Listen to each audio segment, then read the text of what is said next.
on one hand, you have this extreme pressure to conform, to be like the woman. And then on the other hand, like, well, I hope you don't care too much about it because then you're vain. Patriarchal systems, these expectations on women, like it's about policing womanhood and policing our place and where we should be in the world. And then it's so ingrained that we police ourselves and each other. Like we use the words that the patriarchy has taught us to tear other women down. And it's the classic divide and conquer, right? Like if women are too busy, like starving ourselves and tearing other women down, we won't be interested in like, oh, I don't know, equality or getting paid properly or And it's just reminding ourselves like we are under such an insane amount of pressure to just somehow strike a balance between being the perfect amounts of all of these contradicting things. Like we got to be sexy but not be a slut. We've got to be a good girl but not a prude or frigid. We got to be like feminist but not like an angry feminist. And be confident but not like loud and bossy. So like we're up against these expectations that leave us feeling simultaneously like we're too much and like we're not enough.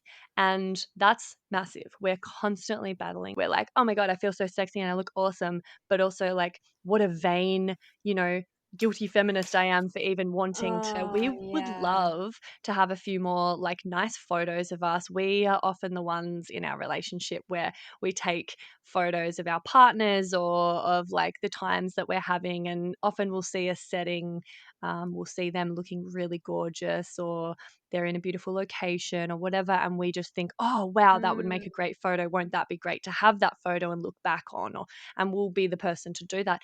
However, we feel really uncomfortable and a bit gross if we ask someone to take a photo of Yeah. us, as though we're being vain. We're being like, too kind of, I guess, falling into that category of like the overly self-obsessed influencer that takes like thousands of selfies and has like the full Instagram boyfriend. We kind of feel a bit like that if we even request like a photo be taken of us. And I think like the bigger issue is just like we said earlier that we attach so much of our self-worth and self-esteem and confidence to, I guess, yeah, how we look and how we're perceived by others.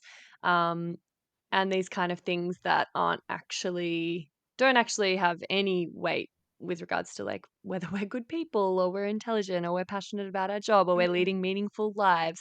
And it just takes so much of our brain space. And I think that's like, Holly mentioning like it kind of serves the patriarchy to keep us really distracted and conflicted about this and sort of waste a lot of our energy on trying to look hot and feel good about ourselves.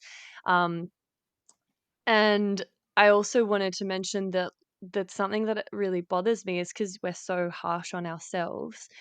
We have these really high expectations. We put a lot of pressure on ourselves, and we're basing it on completely unrealistic ideals and standards. That kind of level of harsh judgment on ourselves actually often sort of gets reflected out onto other women. Um, Yeah.